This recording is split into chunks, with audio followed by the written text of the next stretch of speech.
저는 결혼한 지 5년이 조금 넘은 30대 여자입니다. 예전에는 안 그랬는데 결혼한 이후로 세상에서 가장 싫어하는 음식은 김치가 되었습니다. 제가 이 집안 김장 때문에 육체적으로 그리고 정신적으로 엄청난 스트레스를 받고 살았기 때문인 것 같아요. 정말 이런 일 때문에 스트레스 받고 살 줄은 상상도 못했는데 결혼 첫 해부터 바로 얼마 전까지 김장 문제 때문에 고통을 받으며 살아왔습니다. 그까짓 김치, 요즘 세상에 사 먹으면 그만일 텐데 왜 사서 고생을 하냐고 생각하시는 분들도 있겠지만 저라고 그걸 모르는 건 아닙니다. 집안에 곧 죽어도 김치는 1년 내내 손수 담궈서 먹어야 한다는 사람이 있으니까 제가 미치고 팔짝 뛸 노릇이죠. 그게 대체 누구냐 하면 바로 저희 시어머니입니다.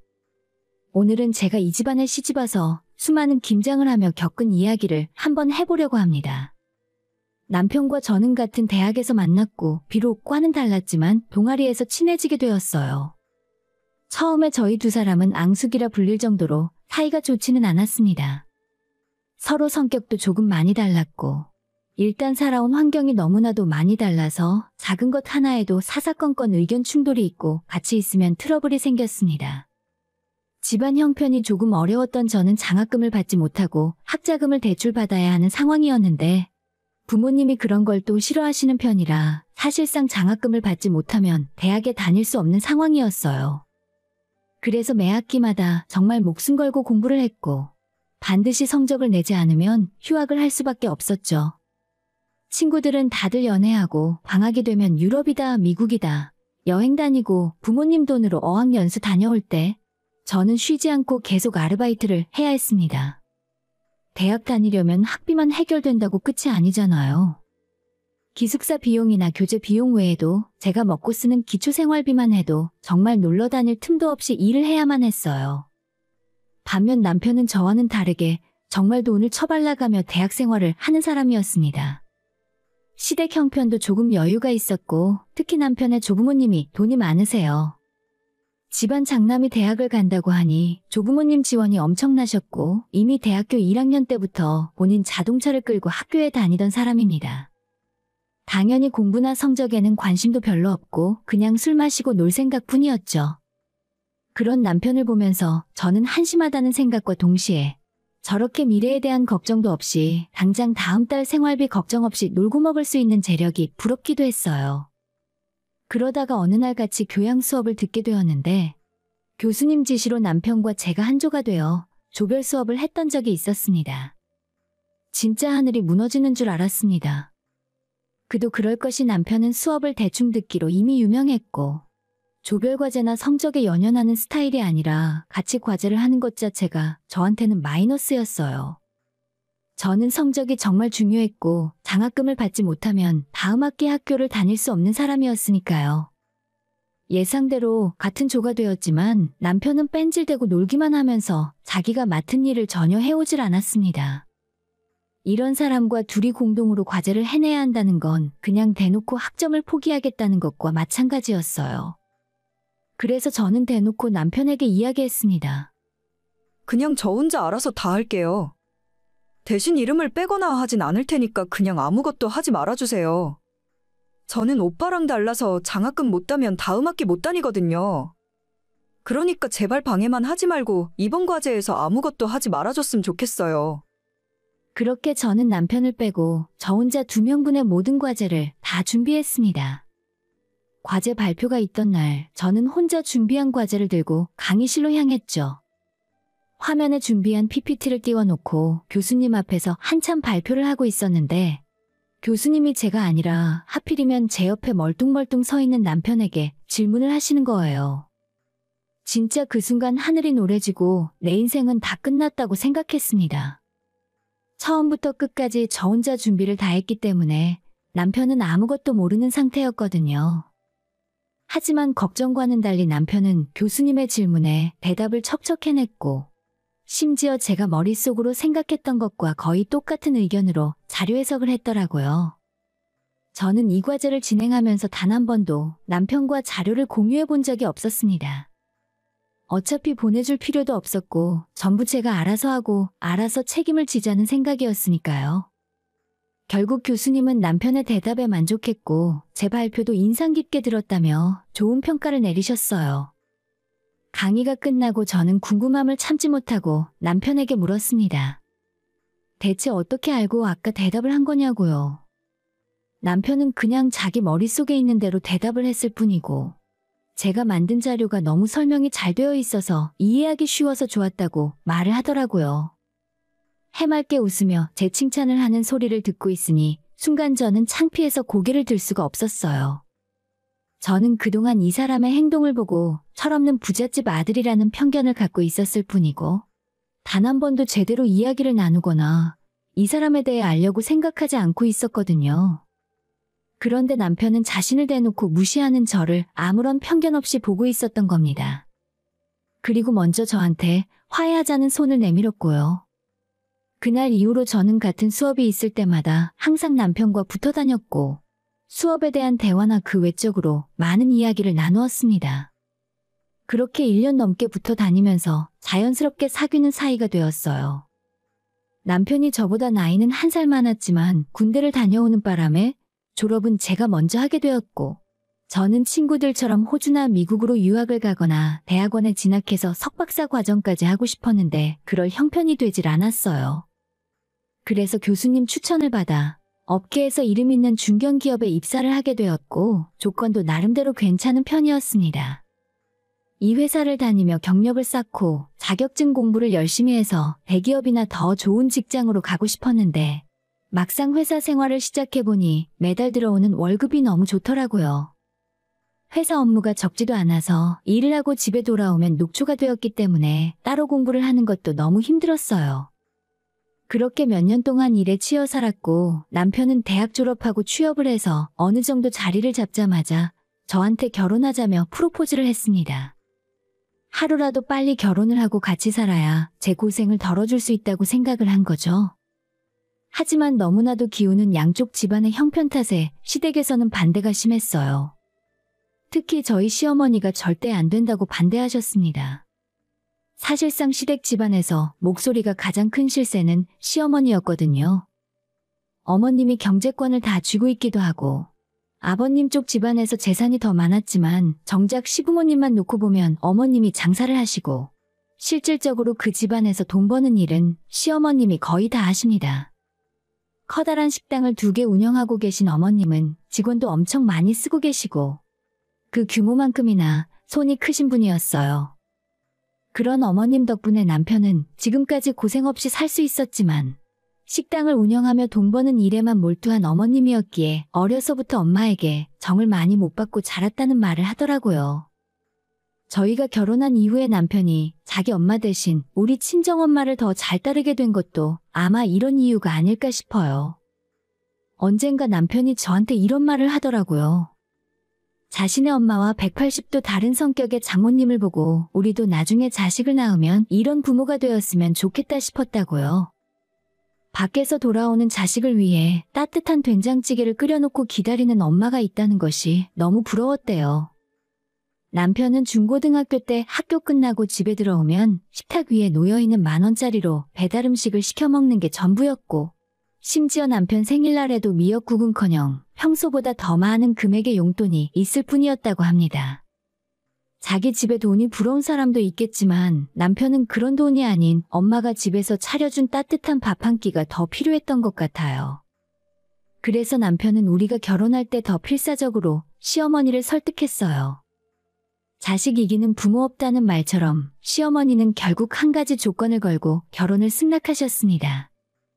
결혼하고 이 집안 며느리가 되면 제가 지금 다니고 있는 회사를 그만두고 어머님 밑에서 식당 일을 배우고 나중에 물려받으라는 것이었죠. 그렇게 어머님의 조건을 받아들이고 나서야 결혼 승낙을 받았습니다. 남편과 저는 30살이 되기도 전에 결혼식을 올렸어요.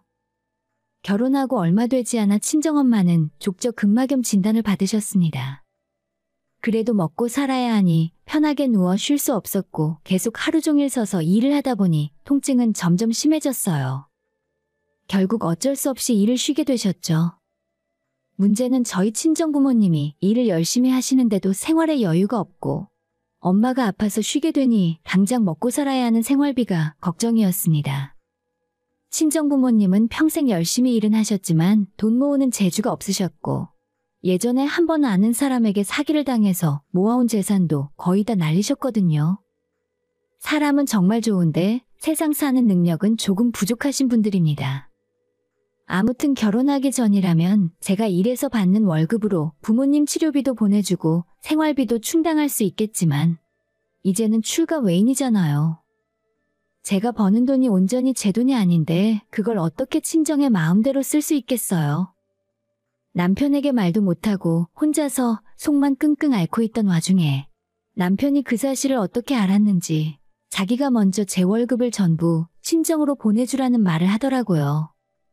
어차피 우리 둘이 먹고 사는 건 내가 버는 돈으로 충분하잖아. 당분간 당신 월급은 장모님한테 보내드려. 몸도 안 좋으신데 돈 걱정까지 하면 너무 힘드시잖아. 정말 눈물이 날 정도로 고마웠어요.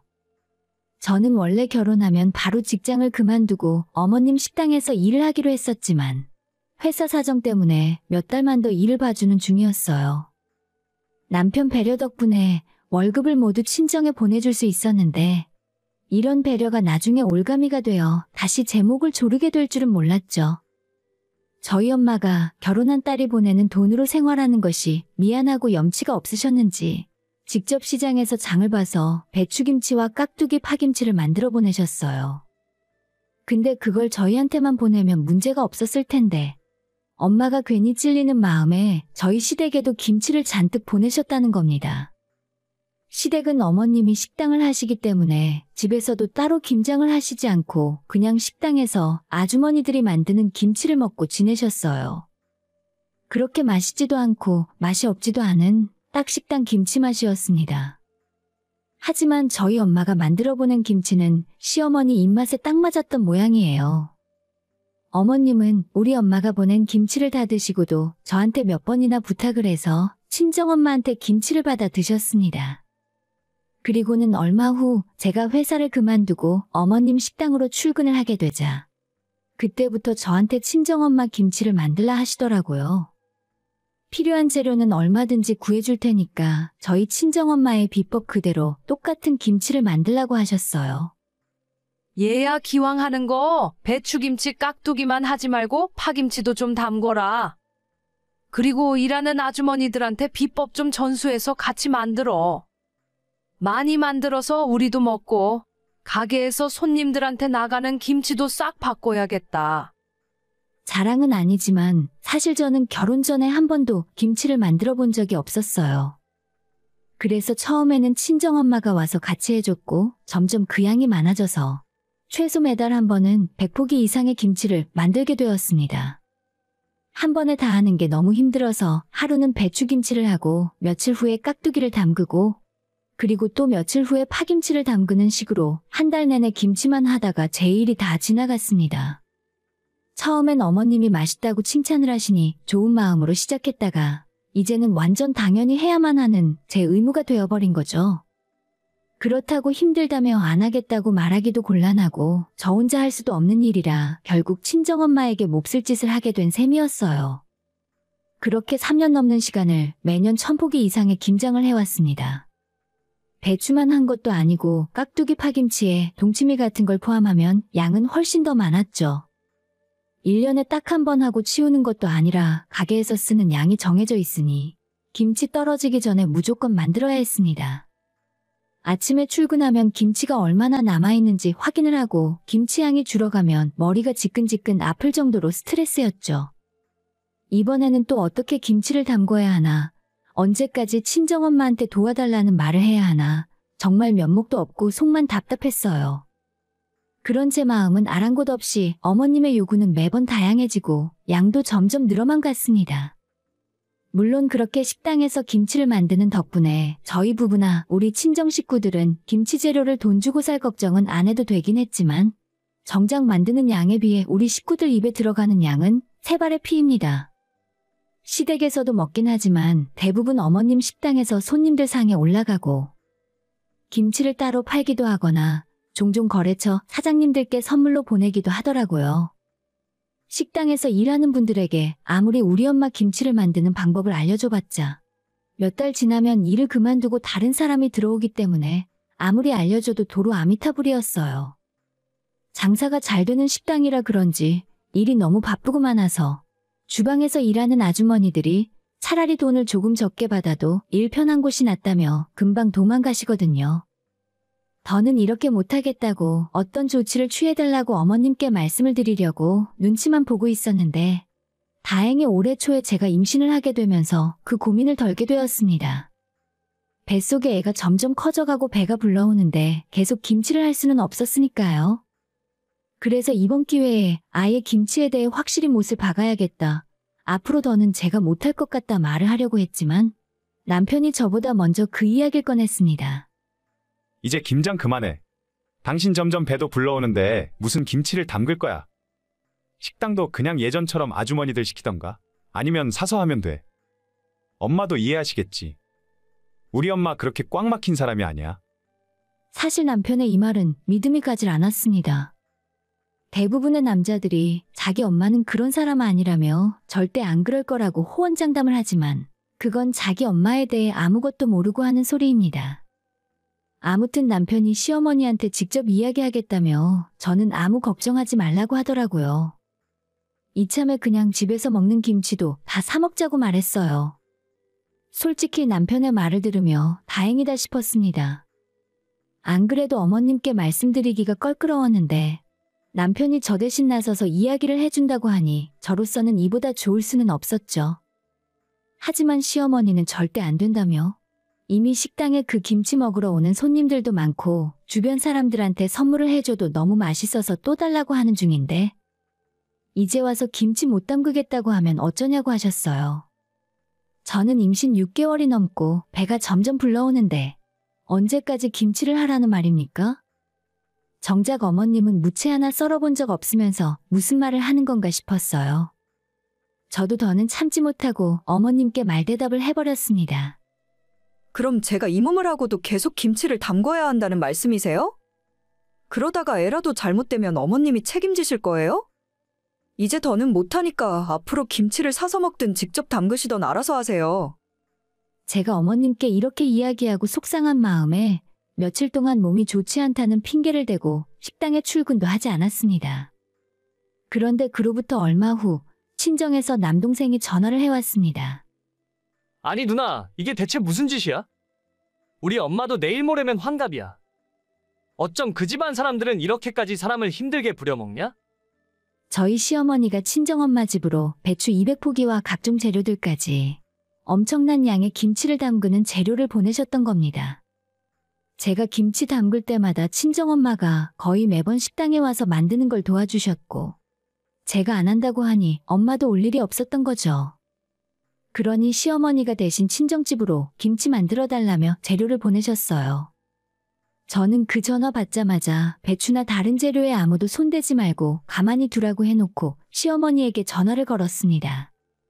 어머님, 이게 대체 어떻게 된 일이에요? 저희 친정으로 배추랑 김치 재료 보내셨다면서요?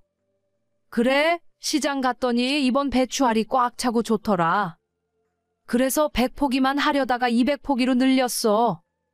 기왕 하는 김에 김치속 좀 넉넉하게 하시라고 해라. 알배추에 넣고 싸먹으면 맛있더라. 어머님 지금 제정신이세요?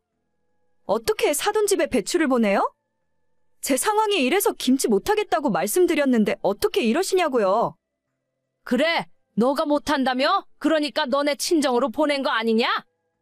너가 못하면 대신 너희 친정엄마가 하는 게 당연하잖아. 김치 안 먹고 살 거야? 아니 어머님, 식당에서 쓰는 김치를 왜 저희 친정엄마가 해야 돼요? 그게 뭐 어때서 그래? 사돈이야 어차피 시간도 많잖아. 집에서 노는 김에 김치라도 담궈주면 서로가 좋은 거 아니냐?